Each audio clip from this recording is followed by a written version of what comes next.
ಪ್ರದೀಪ್ ಈಶ್ವರ್ ವಿರುದ್ಧ ಶಾಸಕ ಎಚ್.ಡಿ. ಮಂಜು ಈಗ ಕಿಡಿಕಾರಿದ್ದಾರೆ. ಡೈಲಾಗ್ ಹೊಡೆದ ಕ್ಷಣಕ್ಕೆ ದೊಡ್ಡ ಲೀಡರ್ ಆಗ್ಬಿಡೋದಿಲ್ಲ. ಪ್ರದೀಪ್ ಈಶ್ವರ್ ಬುರುಡೆ ದಾಸ, ಪುಕ್ಕಲು ಜೋಗಿ ಅಂತ ಹೇಳಿದ್ದಾರೆ. ನೀನು ನಾನು ಮೊದಲ ಬಾರಿ ಶಾಸಕರಾಗಿರೋದು. ಮೋದಿ ಕುಮಾರಣ್ಣ ಅವರ ಬಗ್ಗೆ ಮಾತಾಡುವಂತ ದೊಡ್ಡ ವ್ಯಕ್ತಿ ನೀನಲ್ಲ ಅಂತ ಹೇಳಿದ್ದಾರೆ. ಕೇಂದ್ರ ಸಚಿವರ ಬಗ್ಗೆ ಮಾತಾಡೋ ನೈತಿಕತೆ ನಿನಗಿಲ್ಲ ಅಂತ ಹೇಳಿದ್ದಾರೆ. ಮಂಡ್ಯದಲ್ಲಿ ಶಾಸಕ ಎಚ್.ಡಿ. ಮಂಜು ಆಕ್ರೋಶವನ್ನು ವ್ಯಕ್ತಪಡಿಸಿದ್ದಾರೆ.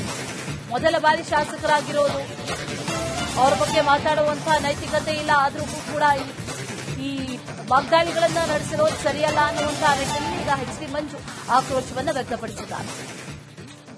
ಒಬ್ಬರು ಶಾಸಕರಾಗ್ಲೇ ಹೈಟೆಕ್ ಲೈಫ್ ಲೀಡ್ ಮಾಡಕ್ ಹೋದ್ರು. ಕುಮಾರಣ್ಣವರು ಮಾಜಿ ಪ್ರಧಾನಿಯವ್ರ ಮಗ, 2 ಬಾರಿ ಮುಖ್ಯಮಂತ್ರಿ ಅವರು. ನಾವು ಕುಮಾರಣ್ಣವರು ಬೇರೆಯವರೆಲ್ಲ ಪ್ರದೀಪ್ ಈಶ್ವರ್ ಬಗ್ಗೆ ನಾವೇನು ಹೇಳಿಕೆ ಕೊಡುವಂತ ಒಂದು ದೊಡ್ಡ ವ್ಯಕ್ತಿ ಪ್ರದೀಪ್ ಈಶ್ವರ್ ಅಲ್ಲ. ಪ್ರದೀಪ್ ಈಶ್ವರ್ ಅವರೇ ಗುಂಡೆದಾಸ, ಬುಕ್ಕುಲ್ ಜೋಗಿ, ನಿನ್ ದಾಸ್ಕೋ ನನ್ ದೊತ್ಕೋ ಅನ್ನೋದು ಬೇಡ. ನೀನು ನಾನೆಲ್ಲ ಮೊದಲನೇ ಬಾರಿ ಶಾಸಕರಾಗಿರೋರು. ಮೋದಿಜಿಯವ್ರ ಬಗ್ಗೆ, ಅಮಿತ್ ಶಾ ಅವ್ರ ಬಗ್ಗೆ, ದೇವೇಗೌಡರ ಬಗ್ಗೆ, ಯಡಿಯೂರಪ್ಪರ ಬಗ್ಗೆ, ಕುಮಾರಣ್ಣ ಬಗ್ಗೆ ಮಾತಾಡೋಷ್ಟು ದೊಡ್ಡ ವ್ಯಕ್ತಿ ಅಲ್ಲ. ಡೈಲಾಗ್ ಹೊಡೆದಾಕ್ಷಣಕ್ಕೆ ಲೀಡರ್ ದೊಡ್ಡ ಲೀಡರ್ ಅನ್ನಲ್ಲ. ನಿನ್ನ ಸ್ಥಾನಮಾನ ಅರ್ಥಕೊಂಡು ಒಬ್ಬ ರಾಜ್ಯದ ಮುಖ್ಯಮಂತ್ರಿಗಳ ಬಗ್ಗೆ, ಮಾಜಿ ಮುಖ್ಯಮಂತ್ರಿಗಳ ಬಗ್ಗೆ, ಕೇಂದ್ರ ಸಚಿವರ ಬಗ್ಗೆ ಮಾತಾಡೋದು ಕಲ್ತ್ಕೊಳ್ಳಿ. ನಿಂಗೆ ಒಂದು ನೀವೊಬ್ಬ ಸಾಮಾನ್ಯ ಶಾಸಕ, ನಿನ್ನ ಘನತೆ ಗೌರವ ಆ ಶಾಸಕ ಸ್ಥಾನಕ್ಕೆ ಚ್ಯುತಿ ಬಡ್ದಂಗೆ ನಡ್ಕೊಂಡು ಕೂತ್ಕೋ. ನಿಂತರ ಸಾವಿರಾರು ಜನ ಟ್ರೋಲ್ ಮಾಡ್ತಾರೆ. ನಿನ್ಗೇನು ಮಾನ ಮರ್ಯಾದೆ ಏನಿಲ್ಲ. ಬೇರೆ ಬೇರೆ ತರ ಲ್ಯಾಂಗ್ವೇಜ್ ಉಪಯೋಗಿಸ್ತಾರೆ. ಅಷ್ಟೊಂದೆಲ್ಲಾ ಲ್ಯಾಂಗ್ವೇಜ್ ಉಪಯೋಗಿಸಿದ್ರು ಸಹ ನಿನ್ ನಿಂತಿ ಮಾತಾಡೋದು ಬಿಡು.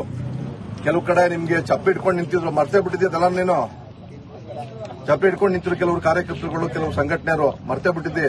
ಪೊಲೀಸ್ ಪ್ರೊಟೆಕ್ಷನ್ ತಗೊಂಡು ಹೋಗ್ಬೇಕಾಗಿ ಬಂತು. ಕುಮಾರಣ್ಣರೇನೋ ಅವ್ರದ್ದು ಮೋಸ ಮಾಡಿ ಡಿನೋಟಿಫಿಕೇಶನ್ ಮಾಡಿ ದುಡ್ಡು ಮಾಡ್ಕೊಂಡು ಯಾವ್ದೋ ಗಣಿ ದುಡ್ಡಲ್ಲಿ ಅಲ್ಲಿ ಯಾವ ಸಂಪಾದನೆ ಮಾಡೋದಲ್ಲ. ಫಿಲಂ ಪ್ರೊಡ್ಯೂಸರ್ ಕೆಲಸ ಮಾಡ್ತಾ ಇದ್ರು, ಅದ್ರಲ್ಲಿ ಅಷ್ಟು ಲಾಭ ಬಂತು. ಒಂದು ಕೋಟಿ 35 ಲಕ್ಷ ಒಂದ್ ಎಕರೆ 1 ಕೋಟಿ ಅಂತ ಹೇಳಿದಿರಪ್ಪ. ಆ ಟೈಮ್ ಸಬ್ ರಿಜಿಸ್ಟ್ರಿ ವ್ಯಾಲ್ಯೂಷನ್ ನೋಡಪ್ಪ ಅಲ್ಲಿ ಪುಣ್ಯಾತ್ಮ. ಅವ್ರು ಇವ್ ನೆನ್ನೆ ಮನೆ ತಗೊಂಡಿದಾರ, 3 ವರ್ಷ ತಗೊಂಡಿದಾರ, 4 ವರ್ಷ ತಗೊಂಡಿದಾರ. ನಾಲ್ಗೆ ಮೇಲೆ ಬಾಯಿ ಮೇಲೆ ಇಡ್ತಾ ಇಲ್ಲ ಅಂತಂದ್ರೆ ಕಾರ್ಯಕರ್ತರು ಬೇರೆ ಬೇರೆ ತರ ದಿಕ್ತೋಗ್ತಾರೆ. ಜೊತೆಗೆ ಅಲ್ಲಿ ಅನಿತಾ ಕರೀಶನ್ ಪ್ರಸ್ತಾಪ ಮಾಡಿದೀಯಾ.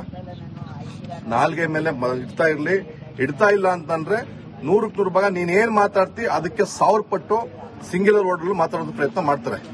ಒಬ್ರು ಶಾಸಕರಾಗ್ಲೇ ಹೈಟೆಕ್ ಲೈಫ್ ಲೀಡ್ ಮಾಡಕ್ ಹೋದ್ರು.